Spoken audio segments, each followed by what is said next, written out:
Chapter 5 Two Friends. Once again, we stood in the plane of judgment.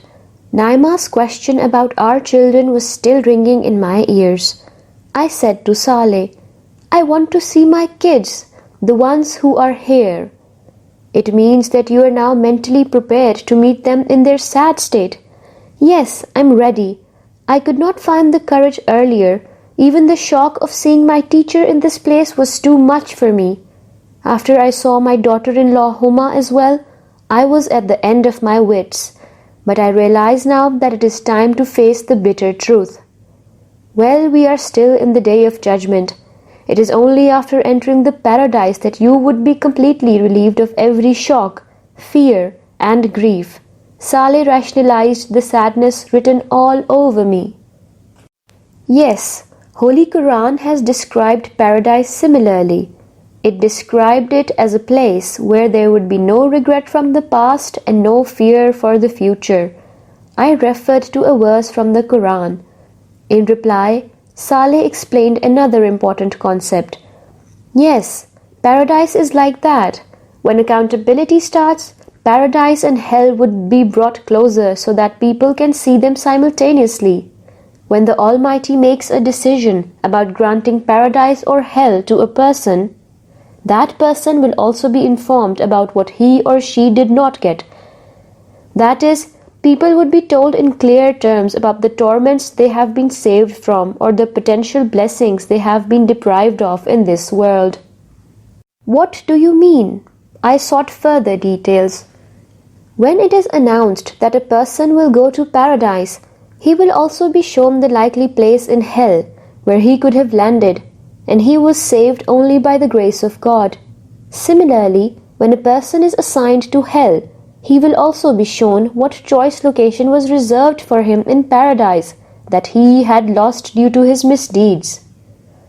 That would be a huge torture even by itself, I exclaimed.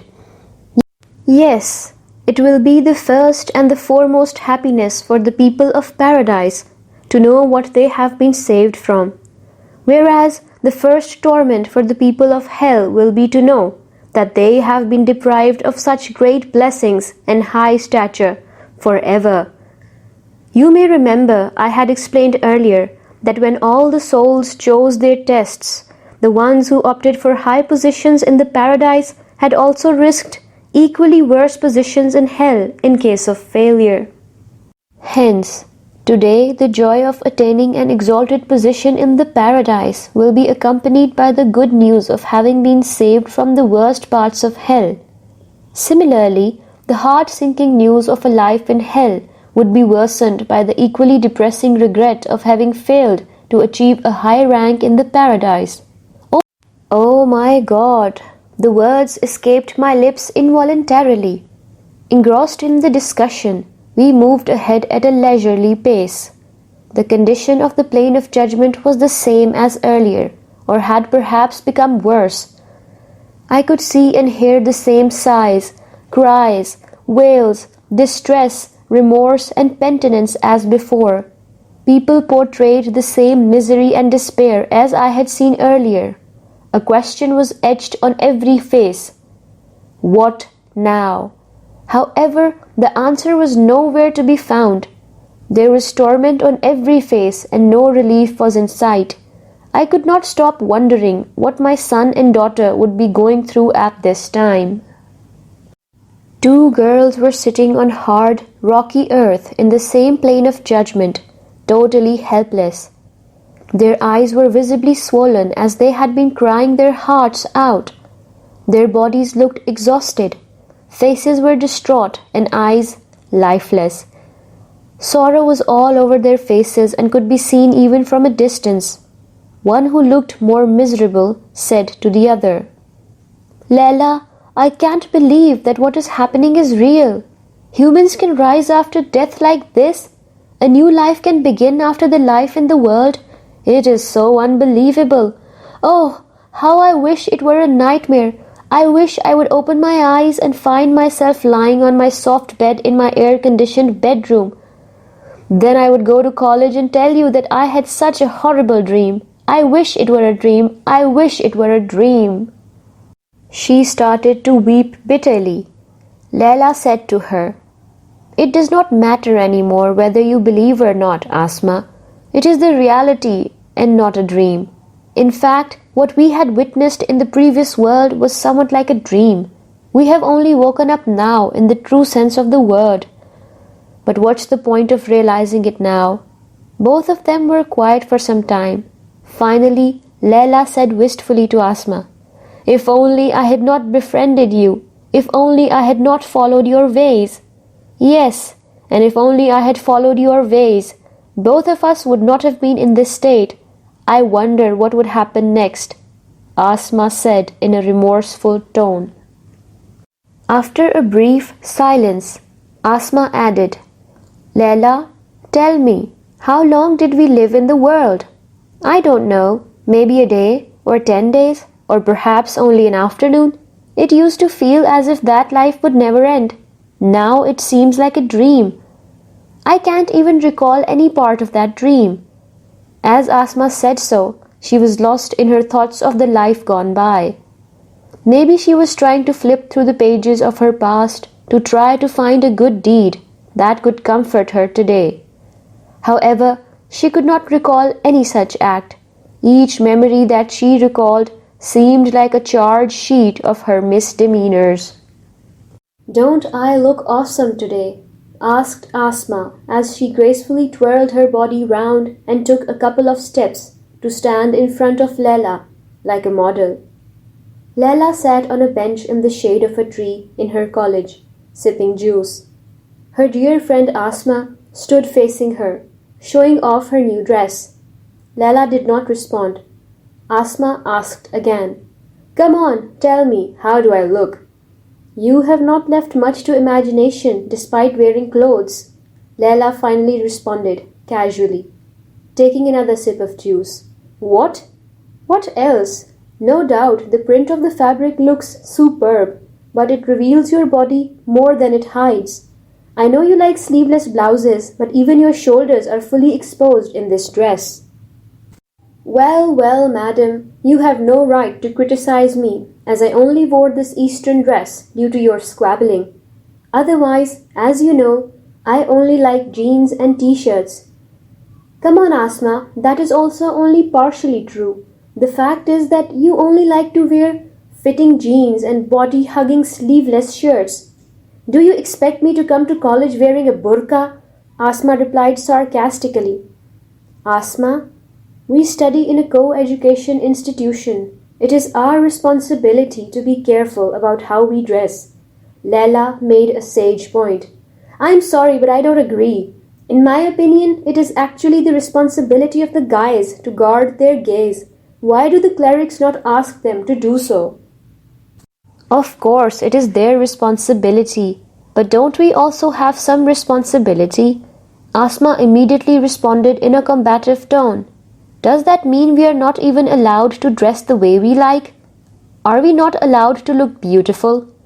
Of course, you are allowed to wear what you like and look beautiful, but as long as it is within the limits of modesty." "Come on, please stop. Don't talk like Madam Shaista. She always lectures on modesty, and now you are doing the same. Listen, do not follow her example, otherwise you will end up like her. You will also fail to find a suitable match and will be left all alone due to your modesty." "Asma, it is quite bad of you to say so. You should not make fun of such a nice and honorable teacher. By the way, it is not her fault if she could not get married. Rather, moral decline of our society is to be blamed for it." "Okay, forget it. You know what? Supermodel actress Champa has just launched a new design that I am wearing today. The person who designed it holds international repute. You know what? This suit cost me a lot. Although you refused to attend the exhibition with me, it was so much fun. A fashion show was also held at the end. Champa wore the same design at the show that I am wearing today. Why don't you make one for yourself too?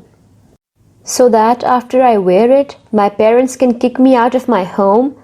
Don't worry. You are always welcome to stay with me.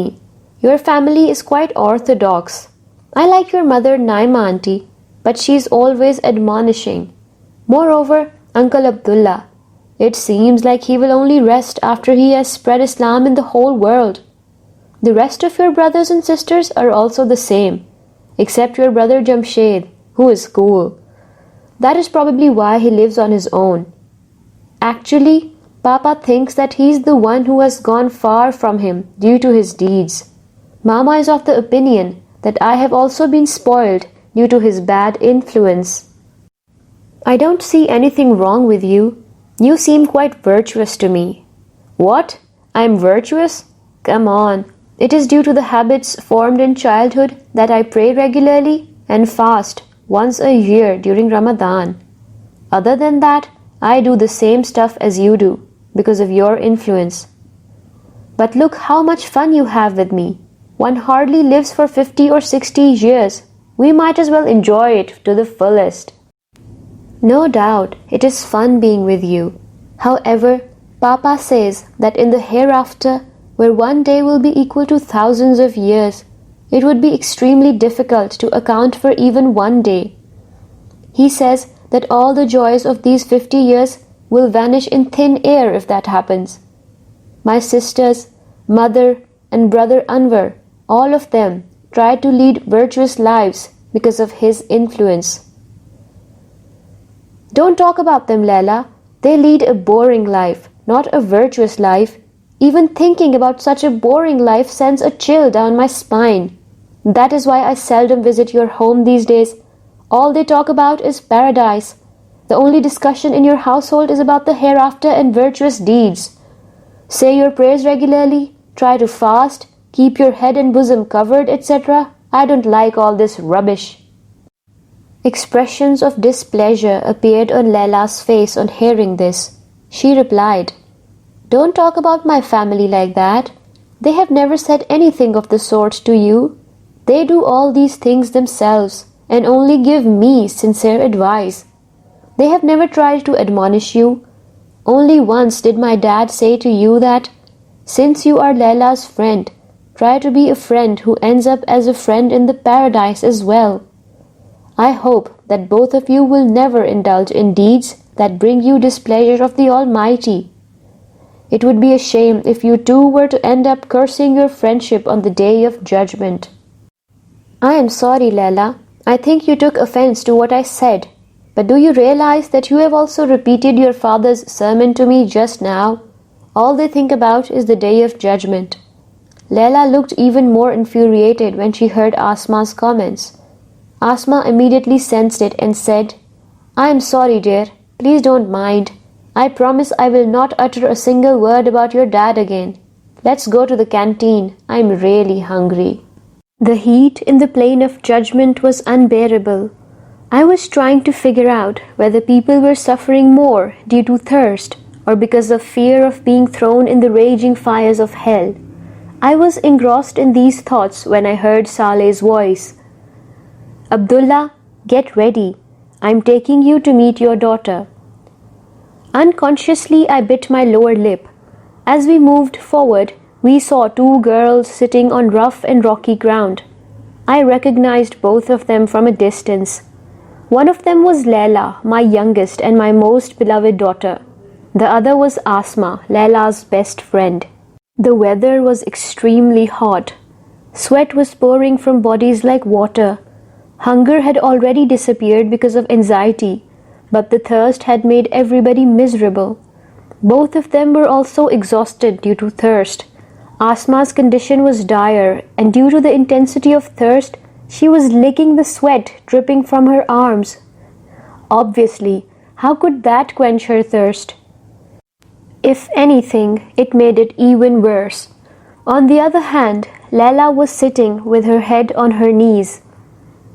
Asma was the only offspring of a very wealthy family. God had endowed her with everything: beauty, wealth, and status. Parents had their loving daughter schooled at the best educational institutions.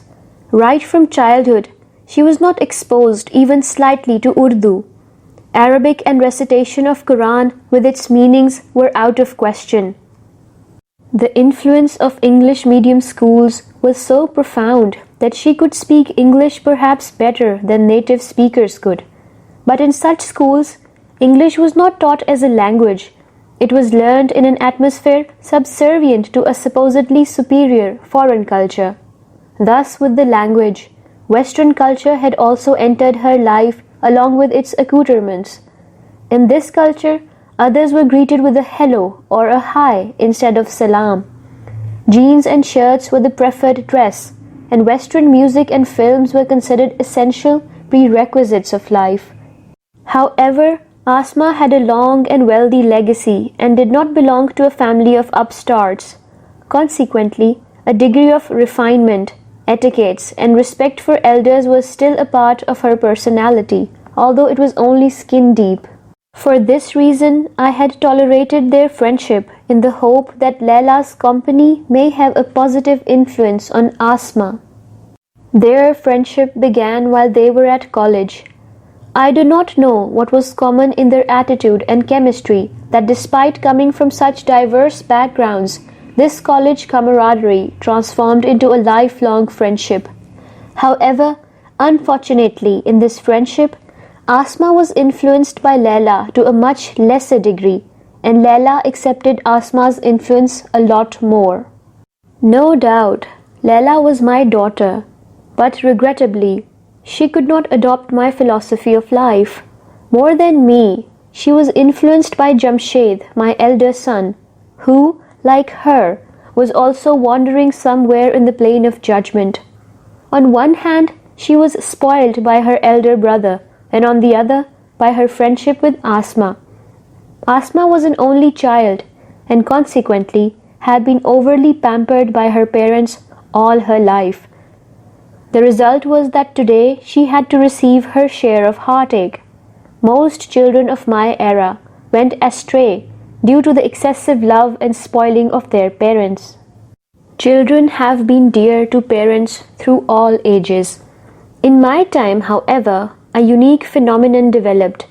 Parents became infatuated with the love of their children to such an extent that they became their puppets. Perhaps this was the effect of having fewer children. In older days, every household had 8 to 10 children. Therefore, parents could not pay more than a certain degree of attention to each child. But in my time, most households had only 2 or 3 children, and the parents devoted their lives to providing them with every blessing in the world. They met their undue demands and put up with their tantrums. They also avoided inculcating discipline in them. They not only tried to meet their legitimate desires, but also those that were undue. They spent their wealth on their children's education. For the sake of a better future, they sent them to the West. Tragically, those children never returned to their motherland and settled in the developed countries, leaving their old parents alone. Even if that did not happen, the role of parents in this new way of life was quite limited. However, despite all of these changes, the parents were happy and took great pleasure in seeing their children thoroughly westernized. In the opinion of parents of my time, it was more important for their children to learn to speak English in a foreign accent than to know the fundamentals of their religion. It was more important for them to get their children educated in pricey educational institutions than to teach them about faith and moral values.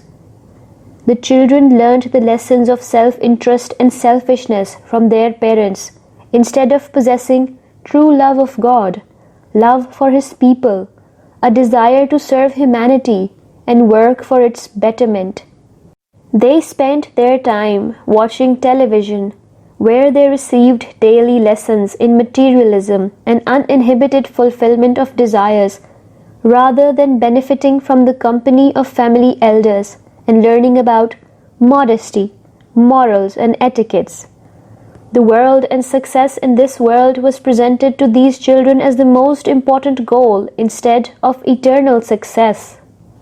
The concepts of God, religion, and hereafter were relegated to mere formality and rituals. The ultimate standard of being religious was to arrange for a Maulvi to teach the children Quran in Arabic, and that too without translation. As far as the meanings of Holy Book were concerned, the Maulvi would not know them, neither would the parents, and hence the children would never know them either. If they had understood Quran by reading its translation in their mother tongue, they would have found that Quran was devoid of talk of worldly, materialistic goals, just as much as their lives were devoid of the talk of the hereafter. The reason for this may or may not have been understood clearly by many people in the previous world, but was crystal clear to everyone today. Time spent in the previous world was in fact not the real life. That time was merely an examination or an afternoon spent by a traveler in a roadside cafe. Real life was about to begin now, a never-ending harsh reality that was staring everyone in the face today. As we reached closer, Asma saw me. She nudged Layla. Layla raised her head and looked up. Her gaze met mine. When I saw the helplessness, horror, and grief in her eyes, my heart felt like being torn apart. She got up, ran towards me, and embraced me tightly while crying loudly. She was inconsolable, and the only words coming out of her mouth were, "Papa, Papa." I kept myself composed with great difficulty. I felt that if she continued to cry, perhaps the self-control holding my emotions would fail. I said to her as I stroked her hair, "Stop crying, my child. Did I not repeatedly try to make you learn to live for this day? Did I not say that the world is nothing but a facade?" Yes, you were right, but I failed to see the reality. While saying so, her sobs became even louder. She was clinging to me. In my mind, running like a movie, I could see her life story from birth, childhood, adolescence, and adulthood to various other stages. Sometimes she appeared like a doll, lying on the bed whose crying would make me concerned. Sometimes, dressed in a frock, she looked like a fairy that could take my breath away with every little movement of hers. At times, she appeared like an innocent flower bud, standing there in her school uniform, carrying her school bag. I could see her dressed in college uniform, looking like a flower in bloom. And then I could see her in her wedding dress. She, my flesh and blood, was crying in my arms in extreme distress, looking like a picture of utter hopelessness and fear. I felt as if someone had driven a cold chisel through my heart. I held her by her arms and moved her away from me. I then stood up, holding my head in my hands. Layla spoke in a sobbing voice. "I have found no one here from amongst my family. My husband and my children are not around, nor is there anyone from your side of the family except Brother Jamshed. He is in a dire state, Papa. He has been desperately looking for you. You are his only hope." I looked at Layla and said, "That stupid boy had pinned his hopes on wrong things in the previous world, and even now he is pinning his hopes on the wrong person. In the world, he had rested all his hopes in his business, wife, and children. He is now facing the consequences of doing so. Now he is pinning his hopes on me, although I cannot do anything." In the meantime, Asma also came close. After hearing me, she said, "Uncle, the only hope I had was in you. Now even you have given up on me." "Asma, do you recall what I had said when you came to our house with Layla for the first time?" "Papa, I remember what you said to Asma." Layla answered instead of Asma. She continued, "You said to her, 'You are a friend of my daughter. Be a friend who would be with her in paradise as well.' I hope that both of you do not annoy God and consequently end up in a difficult place together. If that happens, Both of you may end up blaming your friendship for your misery on the day of judgment." After saying so, Leila started to cry again. Asma also began to sob. I turned round and looked towards Saleh, who had been standing there quietly through this dialogue. I was hoping in my heart that he might say something that would raise their hopes. When he saw me looking at him, he said, "Abdullah, obviously, everybody's fate is entirely in the hands of God. Every action of a human being, even as tiny as a grain of barley, will be present in his or her book of deeds. Every action will be scrutinized today. Motives, triggers, instigators, circumstances, actions and their consequences, all will be analyzed in minute detail. Angels, physical environs, organs and limbs, in short, everything will be a witness. It will become absolutely clear that every good or bad deed is worthy of some reward or punishment. The reward of a good deed would range from 10 to 700 times, whereas the reward for actions done with steadfastness and in support of the religion of God will be innumerable. In contrast, bad deeds will be penalized only as much as the effect of the deed itself.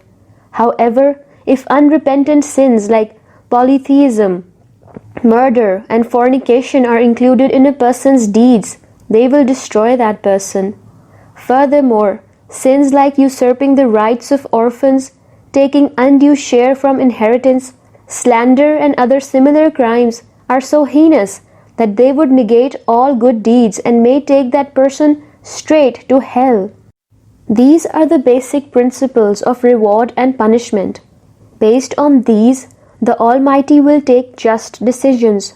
Rest assured, no one would be treated unfairly, even as much as a grain of barley. As far as your children are concerned, the only hope is what I have already mentioned to you.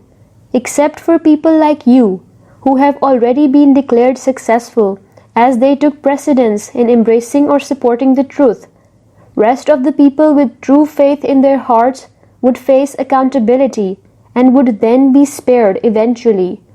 You know your children better than I do, so you would have a better idea of the likelihood of their success. I am more concerned about my son, I replied. This reply encompassed all my assessments, hopes, and fears. I further added, he was very fond of posh cars, big houses, and getting rich. If someone is hooked on these things, he can end up with any ill fate. Such people often lose the ability to differentiate between right and wrong, as well as permissible and unpermissible means of earning one's livelihood. Even if they manage to avoid the illegitimate sources of income, they often fall prey to afflictions like extravagance, negligence, pomp and show, miserliness, arrogance, and lack of awareness of rights of other people, etc. All these habits can take them to that tough spot of accountability in the court of the Almighty, from where it is very difficult to escape unscathed. Unexpectedly, Asma replied in response to my statement, Leila used to say all this to me after listening to you. She also gave me some of your books to read, but I could not understand them, as I did not know how to read Urdu. It is my ill fortune that I wasted my entire life in negligence, love of the world, following latest fashions, pomp and show, extravagance and arrogance. I was obsessed about looking beautiful. I wasted millions on jewelry, clothes, and cosmetics, but I never spent anything on the poor. If I ever did anything for them, I considered it a big favor to them, although God had endowed us with a lot of wealth and prosperity. Not only this, when I was angry, I used to take it out on my subordinates and servants. I was of the opinion that modest clothes were actually a symbol of poverty.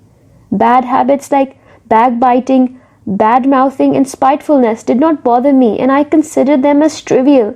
I did not know that these trivial misdeeds would come back to haunt me in this manner today.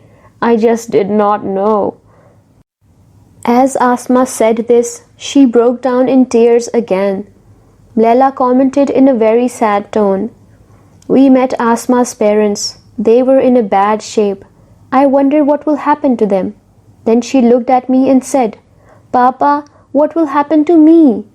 As Leila said this, tears began to roll down her cheeks. You just have to wait, my baby. It looks like it will not be long before the accountability begins. I have pinned my hopes on God's mercy. Considering that you have endured so much hardship today, He will forgive those sins that you committed just because you took them to be trivial. Alas, Papa, I wish I had followed your advice. You repeatedly tried to make me understand that faith does not mean reciting a statement only. It means making God the prime focus of one's life. You used to say that God does not need rituals of our worship. He wants to see our hearts laden with true faith. I remember you saying that He does not care for a few half-hearted prostrations. Rather, He desires a servant who is truly dedicated to Him. Faith was a part of my life, but I did not allow it to engulf my personality. I did pray to God at your insistence, but His remembrance did not become the focus of my life. I used to fast during the month of Ramadan, but I could not nurture true piety in my heart.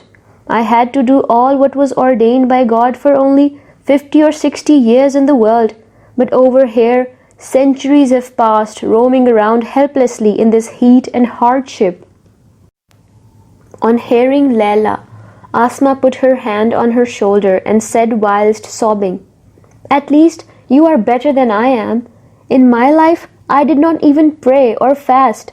Moral depravities, showing off, extravagant spending, arrogance, violation of other people's right, etc. all are in addition to them. What will happen to me? I can see no other outcome for me apart from hell. Asma started to weep bitterly. It looked like my heart would give up. I did not have any strength left in me to stay with them any longer. Saleh appreciated my state and said to them, Abdullah has to leave now. Both of you should wait for the decision of the Almighty. It would not be long before the accountability starts.